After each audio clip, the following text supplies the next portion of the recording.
Hi everyone, it's Janis here with another episode to help you build better daily structure and be in control of your life.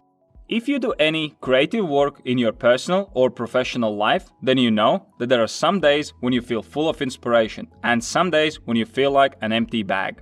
It is easy to keep going when inspiration is flowing out of you and you feel happy about how things are going and what you're creating.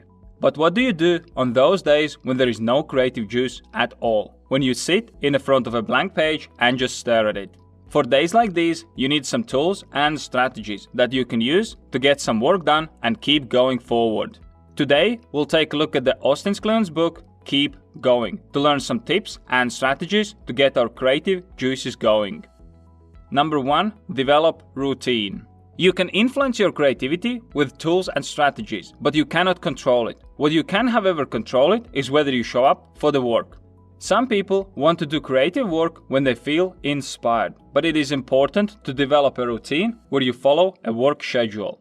No matter whether you feel creative or not, you have to show up to be able to receive your dose of creativity, and you have to be okay with the fact that sometimes there will be lots of it and sometimes almost nothing. But if you show up on those days when you don't feel being creative, you will develop a routine that will grow your muscle of persistence and support your creativity. My most creative work is writing scripts, and if you have been watching some of my previous videos, then you will know that at the beginning I was really struggling with writing. But I made my schedule and I stuck with it. It wasn't easy at the beginning, but over time I got better and better at it. Number 2. Build environment. You need a time and space where you can be creative. We just spoke about creating a routine and approaching your creative tasks on a schedule. The next step is to have a location where you can work. This can be a separate room or even garage where you can work without any distractions. But of course, not all people will have this option, and in this case I would recommend using public libraries or even coffee shops for your creative work.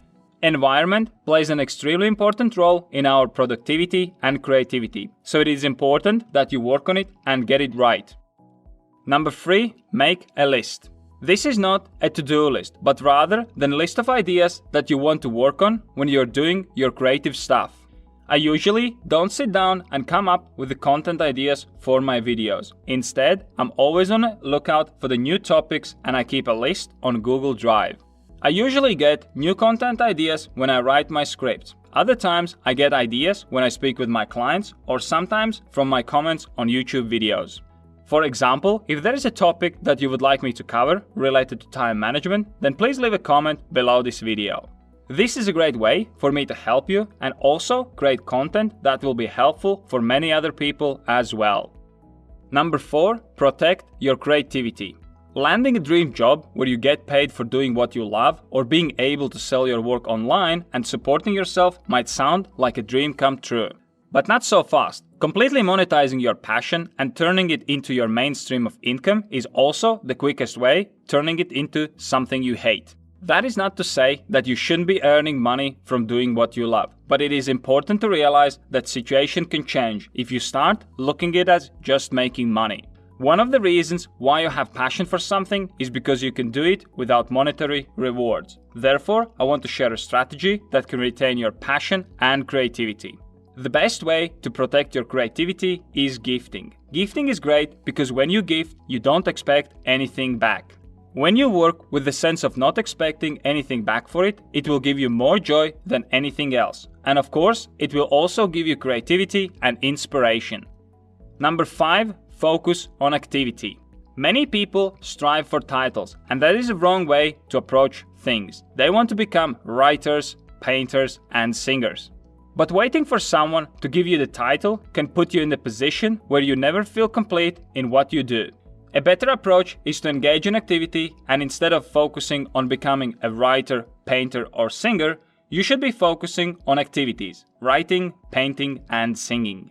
This is because even after you get the title, you'll be still doing the same thing as before. Just because you have a title, writer, doesn't mean that you'll be doing something else. As writer, your activity will always be filling the blank page in front of you, no matter if you are a newbie or established writer. Number 6. Connect with your playfulness. If you want to take masterclass on playfulness, then all you have to do is to watch how the kids approach creating. It's not that they don't care about the title, like we discussed in a previous point, but they also don't care about end product. All they do is enjoy the process of creating. You have to learn to detach yourself from the results and completely focus on activity that you are doing. This will make you enjoy what you do as well as experiment with your work. Number 7, don't hope for a better life.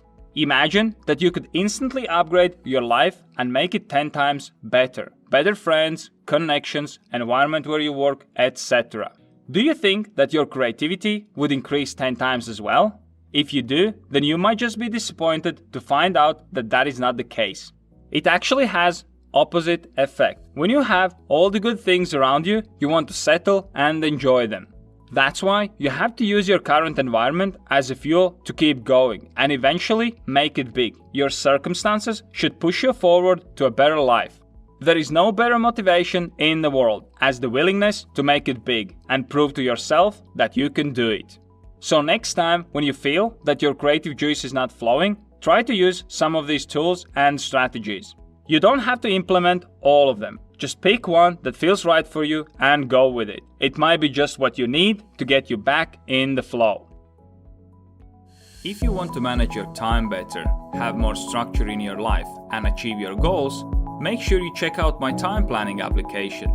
You can set goals and track progress towards them, create time blocks and build your own daily structure, as well as log your time and measure your performance. Best of all, it's totally free, so press here to check it out right now.